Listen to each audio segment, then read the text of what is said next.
Hello friends, welcome to my channel Maitri yoga training institute. मैं Soumya Sinha, certified yoga teacher and nutritionist, आज आप लोगों के लिए फिर से एक बहुत ही इम्पॉर्टेंट टॉपिक लेकर आई हूँ। परंतु उस टॉपिक पे जाने से पहले आप लोगों का बहुत बहुत बहुत धन्यवाद। Thank you to everyone. आज मैंने 100 सब्सक्राइबर पूरे कर लिए हैं।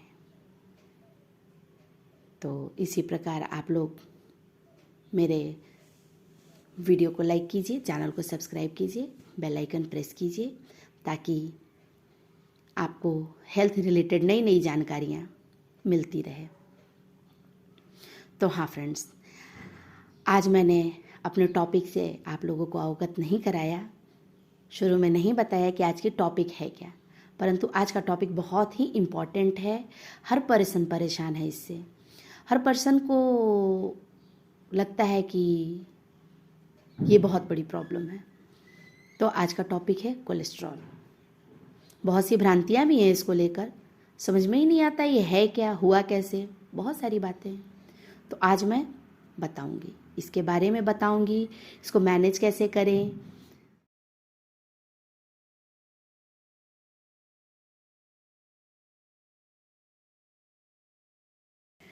तो कोलेस्ट्रॉल की जहाँ तक बात है तो ये हमारे बॉडी के लिए बहुत ही इम्पॉर्टेंट है, बट बैलेंस हर जगह आता है कि अगर बैलेंस नहीं तो हेल्थ नहीं। तो यहाँ भी बैलेंस की बात आती है। तो कोलेस्ट्रॉल में भी एक लिमिट मात्रा में कोलेस्ट्रॉल बॉडी में होना बहुत ही ज़रूरी है, क्योंकि ये हमारे सेल मेम्ब्रेन के निर्माण में बहुत इम्पोर्टेंट रोल अदा करता है। सेल मेम्ब्रेन, सेल हमारे बॉडी का सबसे कह सकते हैं कि छोटा पार्ट, जहाँ से हमारा बॉडी का, ह्यूमन बॉडी का या निर्माण हो रहा है। तो उसकी झिल्ली, कोशिका झिल्ली जिसको कहते हैं, उसके निर्माण में यह बहुत इम्पोर्टेंट है।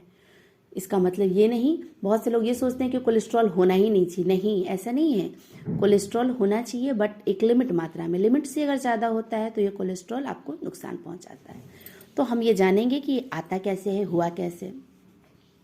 तो ये कोलेस्ट्रॉल जो है ये हमारे लीवर के द्वारा बनाया जाता है।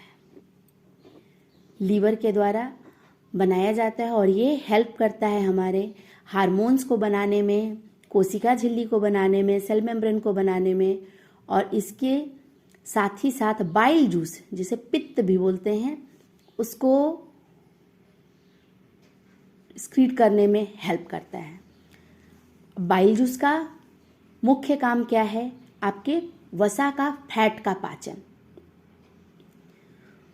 जो भी हम फैटी चीज़ें खाते हैं उसका पाचन हमारा बाइल जूस करता है, और उसके लिए हमारा कोलेस्ट्रॉल होना बहुत ज़रूरी है। जब कोलेस्ट्रॉल बॉडी से, जो लीवर से कोलेस्ट्रॉल निकलता है, वो बाइल जूस को निकलने में काफ़ी हेल्प करता है। देन फ्रेंड, वसा के बारे में अगर सोचा जाए तो वसा खाना चाहिए, नहीं खाना चाहिए, ये भी एक बड़ा कंफ्यूजिंग टॉपिक है। तो बिल्कुल खाना चाहिए, बट गुड फैट को खाना चाहिए। इसलिए खाना चाहिए कि बहुत से विटामिन के एब्जॉर्प्शन में आपके फैट का बहुत इंपॉर्टेंट रोल होता है। जैसा कि मैंने बताया था, vitamin A, D, E and के, इनका पाचन जो होता है वो, इसके ऑब्जॉर्प्शन में वसा, फैट ही हमारा काफ़ी हेल्प करता है। और फैट को तोड़ने का काम कौन करता है? उसको तोड़ के एनर्जी के रूप में प्रोड्यूस करना का काम बाइल जूस का होता है। फैट का पाचन कौन करता है? बाइल जूस करता है।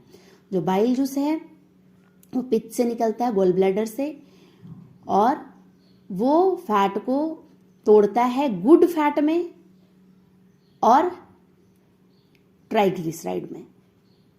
तो हमें ऐसे फूड्स खाने चाहिए जिसके टूटने पर ट्राइग्लिसराइड कम हो और गुड फैटी एसिड ज़्यादा हो, जो कि हमारे इन चीज़ों में काफ़ी हेल्प करेगा। देन बात हम कोलेस्ट्रॉल की करें तो कोलेस्ट्रॉल जो लीवर से निकलता है वो 3 टाइप्स के होते हैं। एक LDL, लो डेंसिटी लिपोप्रोटीन। ये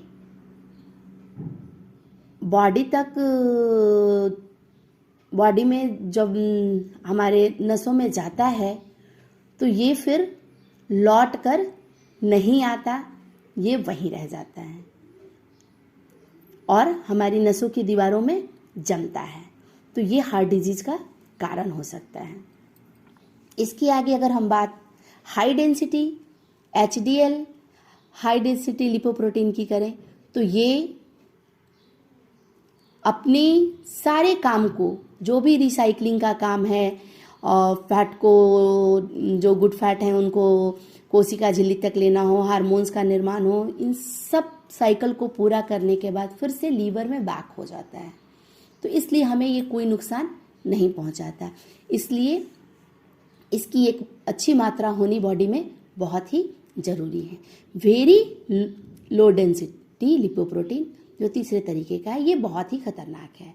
काम ये भी वही करता है, ये भी हमारे ब्लड में जाता है और इनके साथ वो फैटी एसिड्स को ले जाता है और सारे वर्क को करता है, बट ये फिर रिटर्न होकर नहीं आता और हमारे आर्टरीज में जम जाता है, जिसकी वजह से वो जो रक्त प्रवाह की नली है वो पतली हो जाती है और वहाँ पे ब्लड का प्रेशर तेज हो जाता है। तो उस जो हार्ट में ब्लड आता है उसको उस प्रेशर से भेजने के लिए हार्ट को बहुत तेजी से पंप करना पड़ता है ताकि वो उस प्रेशर को जनरेट करे और ज़्यादा से ज़्यादा नहीं कह सकते हैं, एक बैलेंस ब्लड को फ्लो कर पाए। और जब वो हार्ट नहीं कर पाता तो काम ज़्यादा करता है, पंपिंग ज़्यादा करता है और जिसकी वजह से हार्ट फेल्योर का रिस्क होता है। तो फ्रेंड्स, इस कंडीशन में हमें फैट भी ज़रूरी है, कोलेस्ट्रॉल भी ज़रूरी है, बट हमें गुड फैट ज़रूरी है। तो इसके लिए हमें ये कोशिश करनी चाहिए कि हम जो भी फैट के रूप में जो चीज़ें ले रहे हैं उनका पाचन होने के बाद वो हमारे ओमेगा 3, ओमेगा 6, ओमेगा 9 इन फैटी एसिड में टूटे, जो कि हमारे हेल्थ बेनिफिट के लिए अच्छा है। एक लिमिट में बॉडी में ट्राइग्लिसराइड होने से कोई नुकसान नहीं होता, क्योंकि फैट का जब पाचन होगा तो ट्राइग्लिसराइड भी बनेगा। बट अगर हम ये जितने भी आपके प्रोसेस्ड वाले ऑयल आ रहे हैं, अगर हम इनका यूज़ करते हैं तो ये हमारे शरीर में बैड फैट की मात्रा बढ़ाएंगे और जिससे हमारे शरीर को भारी नुकसान होगा।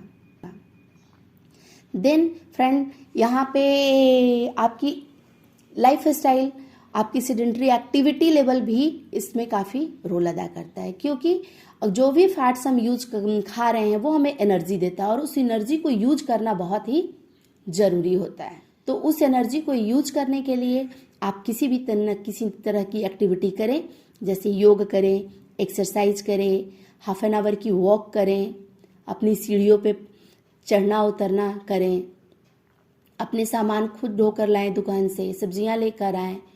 तो इन चीज़ों से भी आपके कोलेस्ट्रॉल लेवल को मैनेज किया जा सकता है। और अगर आप स्मोकिंग करते हैं तो इसको बिल्कुल बंद करना चाहिए। इसके बंद करने से ही गुड कोलेस्ट्रॉल की मात्रा 10% तक बढ़ सकती है।